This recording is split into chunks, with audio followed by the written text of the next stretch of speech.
3 years of failed attempts.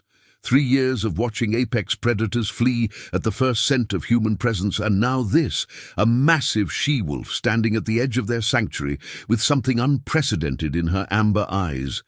Deliberate intent. The wolf was not alone. 2 cubs, barely 3 months old, huddled against her massive frame. But what made Elena's breath catch was the third figure, a young mountain lion, scarred and limping, who had somehow joined this unlikely family. The predator alliance that their research had only theorized about was standing before them, and they had come seeking help. "Marcus, are you getting this?" Elena whispered into her radio, never taking her eyes off the remarkable scene unfolding 50 meters away. "Every second," came the hushed reply from her research partner, Dr. Marcus Chen, positioned in the second blind. "Elena, look at the wolf's left hind leg. She's favoring it heavily." Elena adjusted her binoculars, and her heart sank. A crude metal trap still clung to the she-wolf's leg, its teeth buried deep in flesh that had swollen around the foreign metal.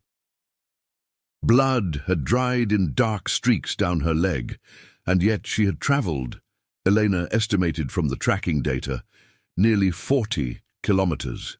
With her cubs and an injured mountain lion, the wolf took a step forward, then another. Each movement was deliberate, calculated. She wasn't approaching out of desperation alone. This was a conscious choice. The cubs mewed softly, sensing their mother's tension, while the young mountain lion's golden eyes swept the area with predatory alertness despite his obvious weakness. "The trust protocol," Elena breathed, referencing their theoretical framework that had earned them ridicule from the scientific community. The idea that apex predators could overcome millions of years of evolutionary programming to seek help from their former prey seemed impossible. Yet here it was, embodied in the measured approach of a wounded mother choosing vulnerability over flight. Elena slowly emerged from the blind, her movements as deliberate as the wolf's approach. She had rehearsed this moment countless times, but theory paled before reality. The she-wolf's ears flicked forward, not in aggression, but in assessment. The mountain lion tensed, ready to bolt, but remained. "I see you," Elena said softly, her voice carrying across the morning air. "I see your courage."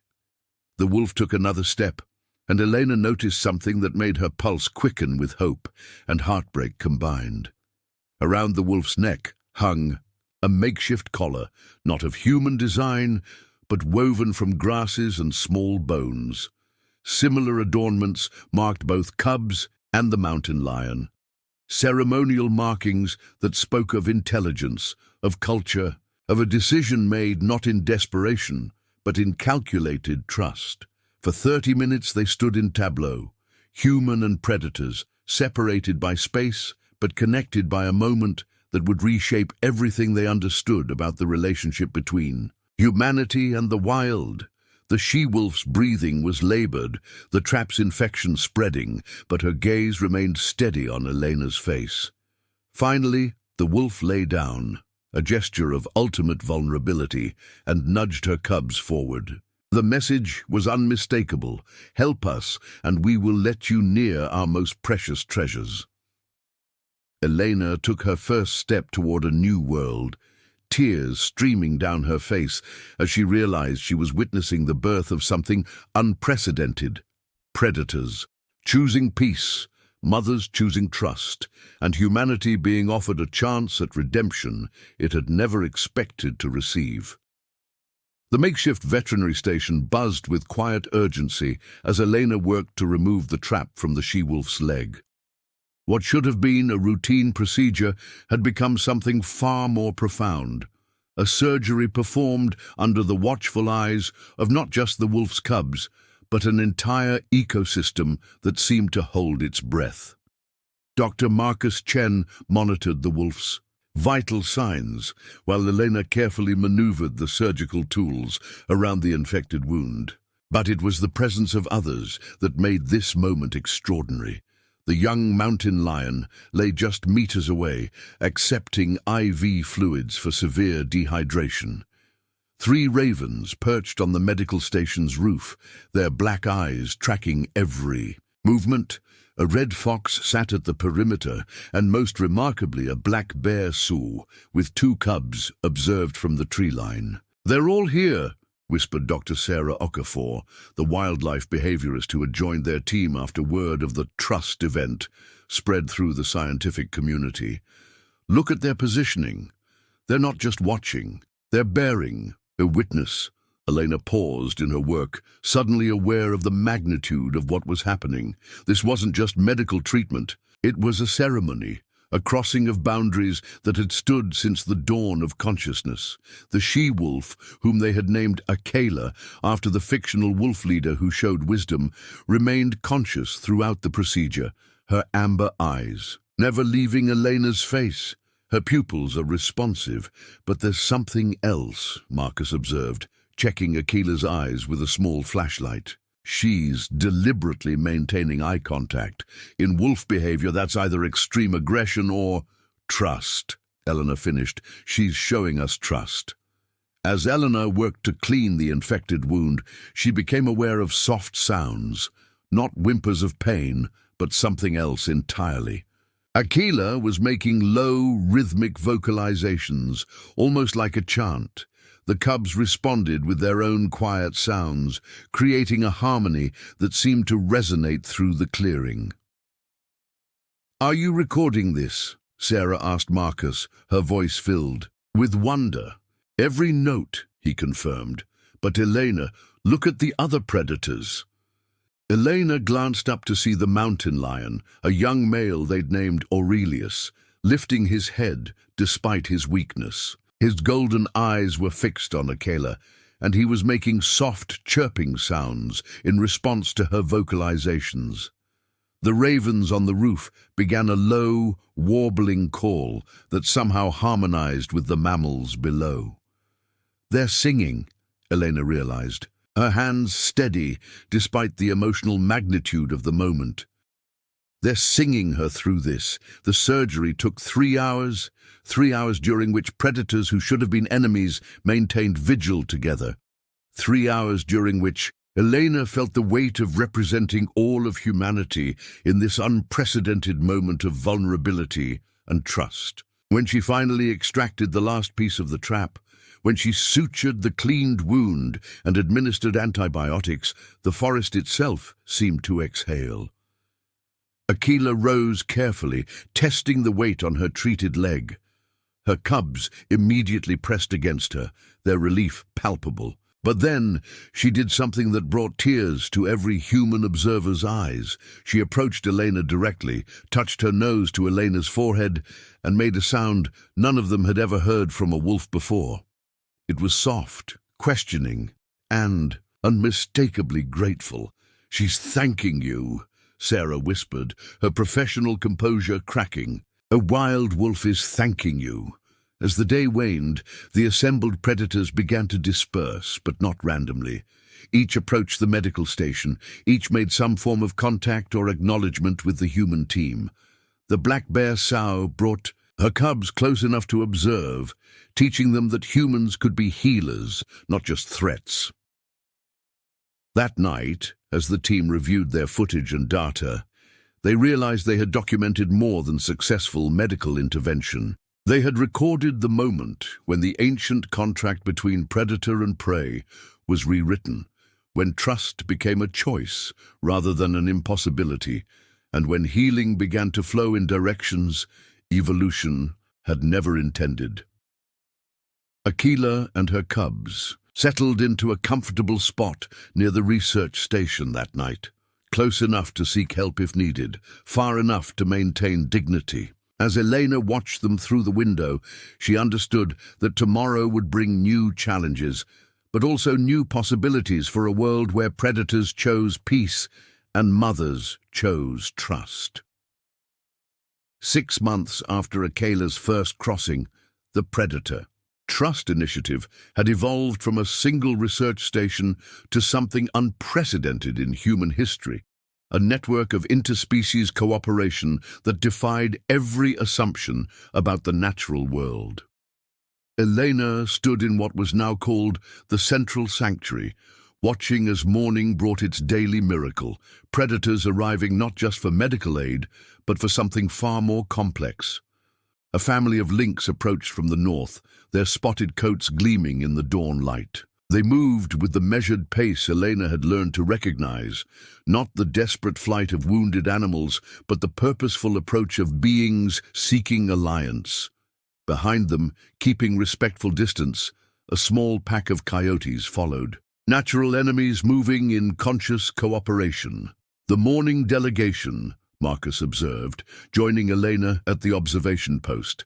His tablet displayed a complex network map, showing movement patterns across 300 square kilometers. Red dots for big cats, blue for canines, green for bears, all converging on their sanctuary in patterns that suggested coordination far beyond animal instinct.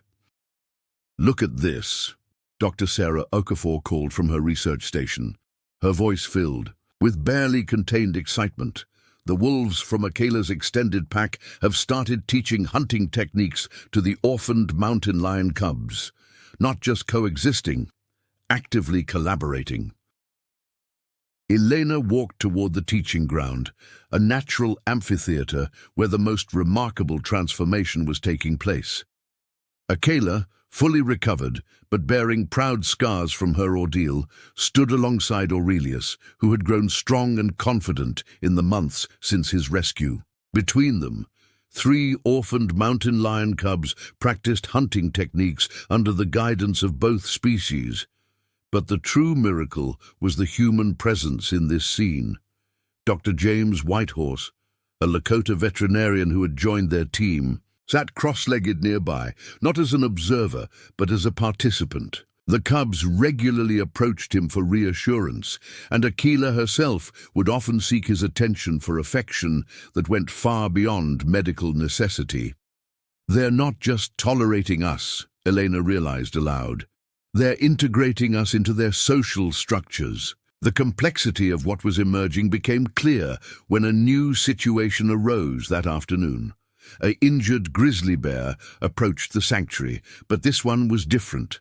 Scarred, aggressive, and radiating the mistrust that had once been universal among wild predators toward humans. The bear's presence immediately altered the dynamic of the established community. Elena watched as Akela, Aurelius, and several other sanctuary residents positioned themselves between the newcomer and the human research areas. But they weren't creating a barrier to protect the humans. They were creating a buffer to help the traumatized bear acclimate gradually. "They're managing integration," Sarah observed, her scientific mind struggling to process the implications. "They understand that trust is learned, not forced, and they're facilitating it." Over the following days, Elena witnessed the most sophisticated interspecies diplomacy she could have imagined. Akela would approach the grizzly, named Bruno by the team, bringing food and maintaining non-threatening proximity. Aurelius and other cats would demonstrate hunting techniques near Bruno's location, not as competition, but as invitation to participate. Most remarkably, when Bruno's infected wounds required treatment, it was Akela who lay down beside him during the procedure, her presence serving as both comfort and guarantee. The message was clear. These humans have earned our trust. They heal, they don't harm. The breakthrough came when Bruno, after a week of careful observation, approached Elena directly. The massive bear, who could have ended her life with a single swipe, instead sat down and extended his injured paw, a gesture so deliberate and trusting that Elena felt the weight of every predator's faith in that moment. As she treated Bruno's wounds, Elena became aware of the circle that had formed around them. Every predator in the sanctuary had gathered: wolves, mountain lions, foxes, even the ravens. They weren't just watching, they were participating in a ritual of acceptance, welcoming another member into their impossible family. That evening, as Elena reviewed the day's events, she realized they were witnessing the birth of something entirely new in the history of Earth. Not just human-animal cooperation, but a conscious evolution of relationship between species that had been enemies since consciousness began. The predators weren't just choosing peace, they were actively creating it, teaching it and defending it. They had become ambassadors of trust, architects of a new world where strength was measured not by the ability to kill, but by the courage to heal. 2 years into the Predator Trust Initiative, Elena faced a challenge she had never anticipated.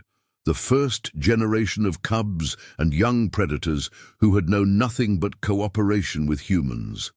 As she watched 6-month-old wolf pups play, alongside mountain lion kittens under the watchful eyes of both Aquila and Aurelius, she realized they were witnessing the emergence of beings who belonged to 2 worlds simultaneously. The young ones, dubbed trust cubs by the research team, displayed behaviors that defied traditional predator patterns.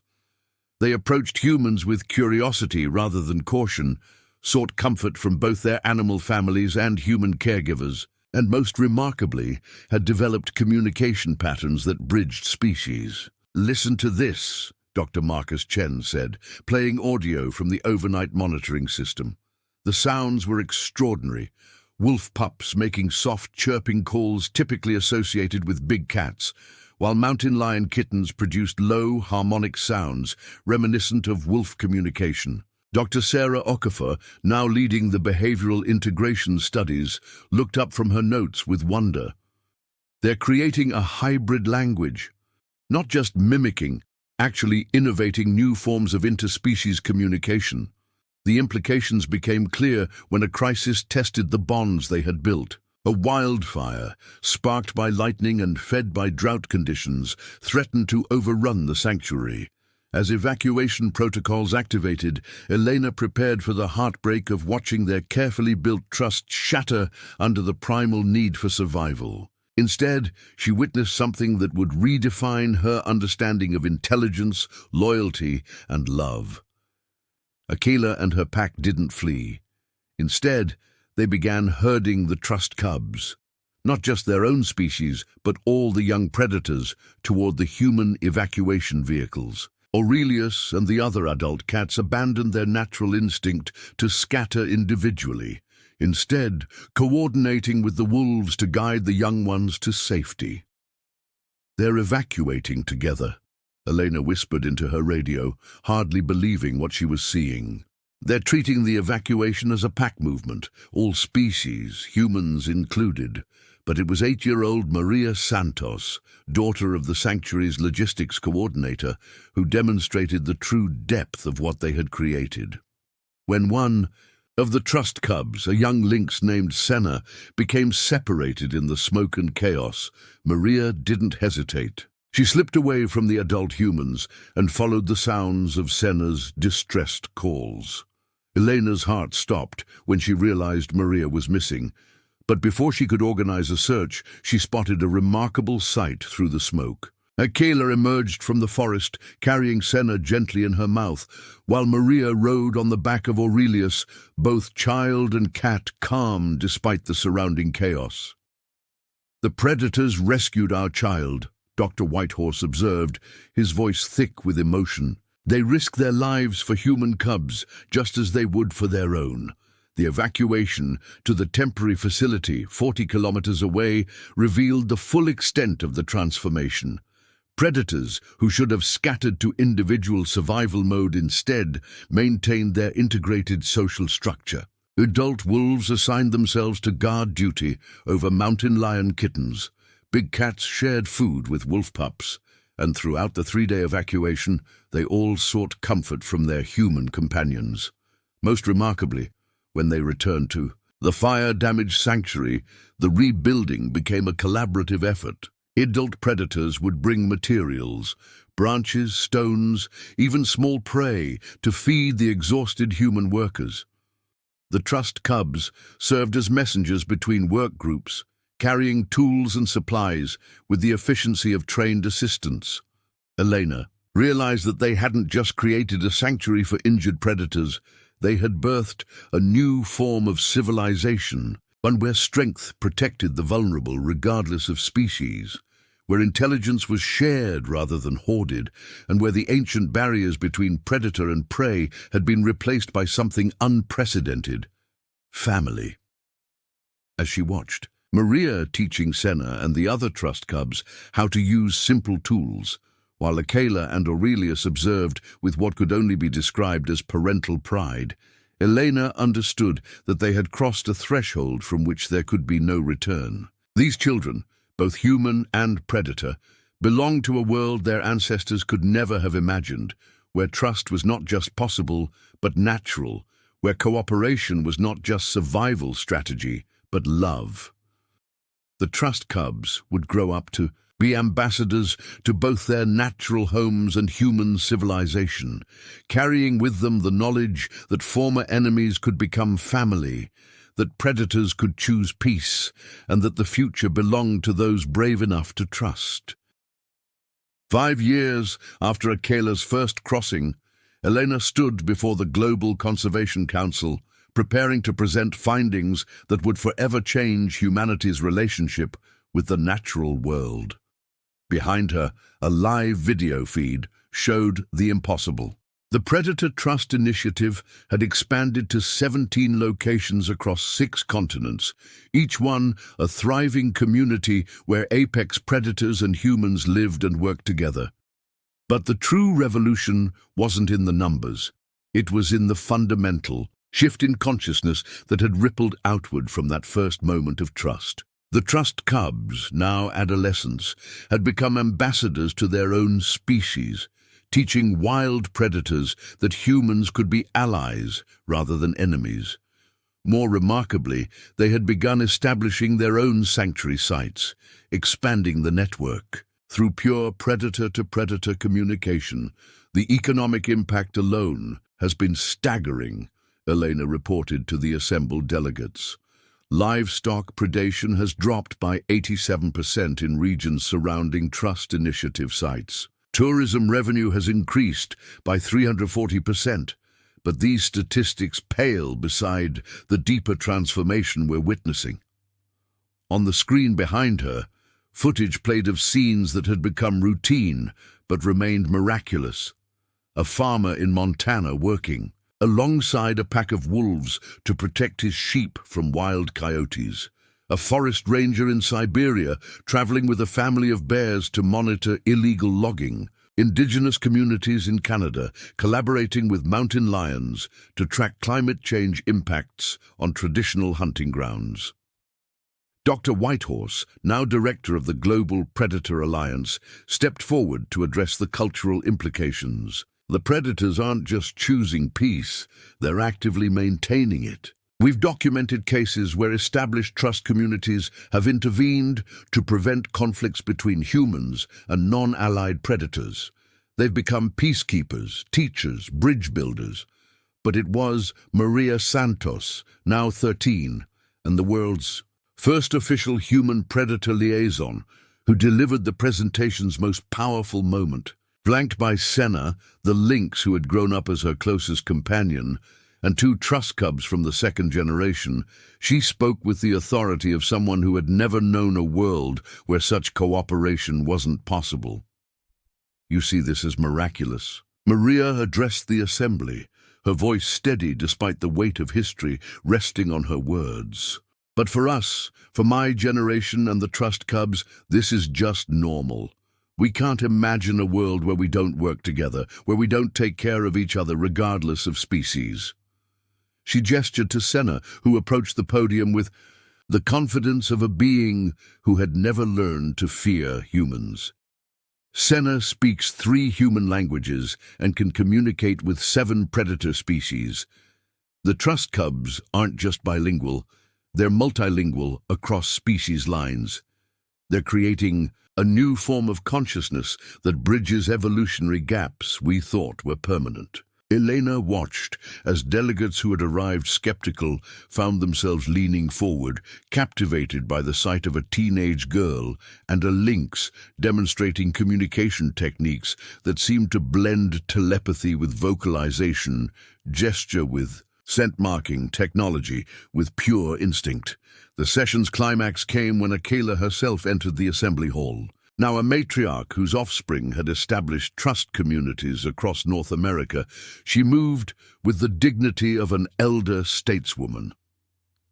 The original Trust Mother approached the podium, looked out over the assembled human leaders, and made a sound that needed no translation, a call that spoke of hope, of determination, of a future being consciously chosen. "She's asking you to choose," Maria translated, though Eleanor suspected everyone in the room had understood on some deeper level. "She's asking humanity to make the same choice she made 5 years ago, to trust, to risk, to believe that former enemies can become family." The vote, when it came, was unanimous.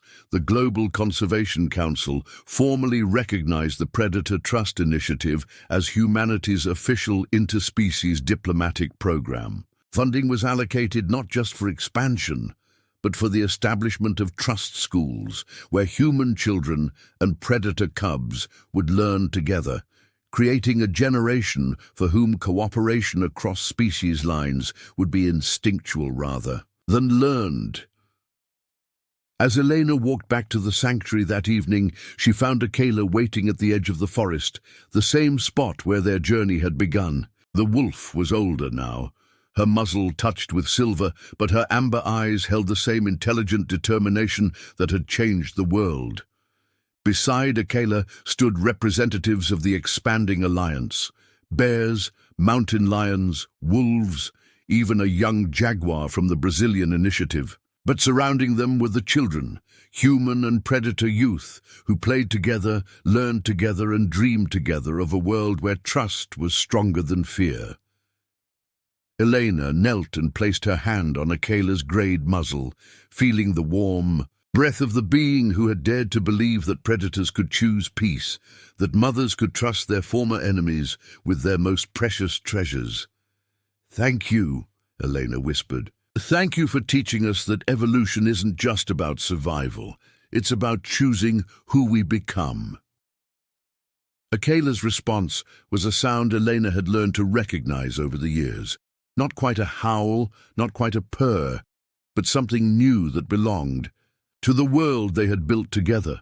A sound that spoke of trust freely given, peace consciously chosen, and love that transcended every boundary their ancestors had believed unbreachable.